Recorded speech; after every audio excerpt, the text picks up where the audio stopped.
Waiting on a tax return? Hopefully it ends up in your hands. Fraudulent tax returns due to identity theft increased by 30% in 2023. If you're in a bind this tax season, LifeLock can help. Our U.S.-based restoration specialists are experts dedicated to helping solve your identity theft issues. And all LifeLock plans are backed by the $1 Million Protection Package. So we'll reimburse you up to the limits of your plan if you lose money due to identity theft. Help protect your information this tax season with LifeLock. Save up to 25% your first year at LifeLock.com/aware. Old Bonzar, grim warrior of another day, stood guard at the passageway leading to the top of the ancient walls of Babylon. Up above, valiant defenders were battling to hold the walls. Upon them depended the future existence of this great city with its hundreds of thousands of citizens. Over the walls came the roar of the attacking armies, the yelling of many men, the trampling of thousands of horses, the deafening boom of the battering rams pounding the bronzed gates. In the street behind the gate lounged the spearmen, waiting to defend the entrance should the gates give way. They were but few for the task. The main armies of Babylon were with their king, far away in the east on the great expedition against the Elamites. No attack upon the city having been anticipated during their absence, the defending forces were small. Unexpectedly, from the north bore down the mighty armies of the Assyrians, and now the walls must hold, or Babylon was doomed. About Bonzar were great crowds of citizens, white-faced and terrified, eagerly seeking news of the battle. With hushed awe they viewed the stream of wounded and dead being carried or led out of the passageway. Here was the crucial point of the attack. After 3 days of circling about the city, the enemy had suddenly thrown his great strength against this section and this gate. The defenders from the top of the wall fought off the climbing platforms and the scaling ladders of the attackers with arrows, burning oil, and, if any reached the top, spears. Against the defenders, thousands of the enemy's archers poured a deadly barrage of arrows. Old Bonzar had the vantage point for news. He was closest to the conflict and first to hear of each fresh repulse of the frenzied attackers. An elderly merchant crowded close to him, his palsied hands quivering. Tell me, he pleaded. They cannot get in. My sons are with the good king. There is no one to protect my old wife. My goods, they will steal all. My food, they will leave nothing. We are old, too old to defend ourselves, too old for slaves. We shall starve. We shall die. Tell me they cannot get in. Calm thyself, good merchant, the guard responded.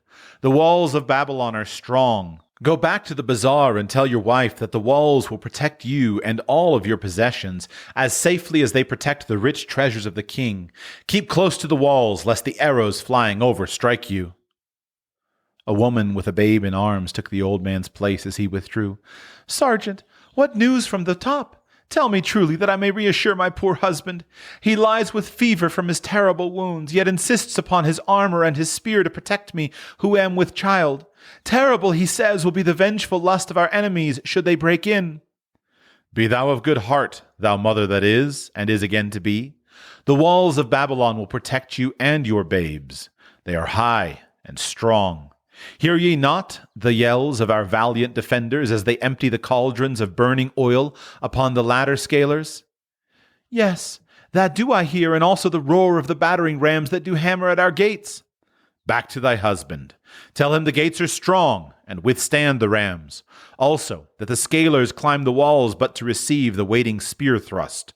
Watch thy way, and hasten behind yon buildings. Bonzar stepped aside to clear the passage for heavily armed reinforcements. As with clanking bronze shields and heavy tread they tramped by, a small girl plucked at his girdle. Tell me, please, soldier, are we safe? She pleaded. I hear the awful noises. I see the men all bleeding. I am so frightened. What will become of our family, of my mother, little brother, and the baby?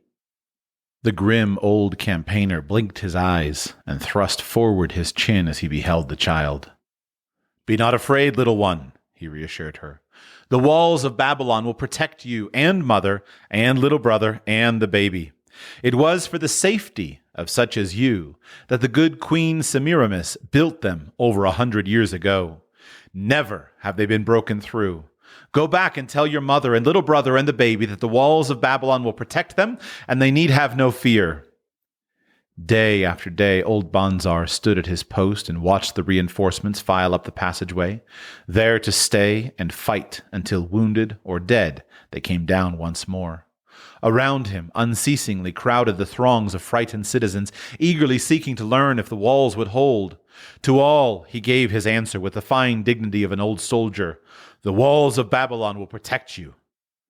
For 3 weeks and 5 days the attack waged with scarcely ceasing violence. Harder and grimmer set the jaw of Banzar as the passage behind, wet with the blood of the many wounded, was churned into mud by the never-ceasing streams of men passing up and staggering down. Each day the slaughtered attackers piled up in heaps before the wall. Each night they were carried back and buried by their comrades. Upon the 5th night of the 4th week, the clamor without diminished. The first streaks of daylight, illuminating the plains, disclosed great clouds of dust raised by the retreating armies. A mighty shout went up from the defenders. There was no mistaking its meaning. It was repeated by the waiting troops behind the wall. It was echoed by the citizens upon the streets. It swept over the city with the violence of a storm. People rushed from the houses. The streets were jammed with a throbbing mob. The pent-up fear of weeks found an outlet in the wild chorus of joy.